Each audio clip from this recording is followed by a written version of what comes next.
கடவுள் போட்ட கோடு அதை திருத்த போவதாறு வெந்த பொண்ணும் ஆறிடுமா வேதனை தான் தீர்ந்திடுமா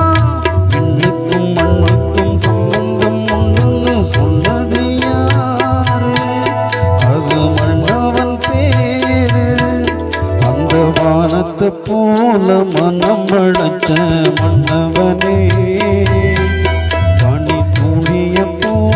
குணம் படைச்ச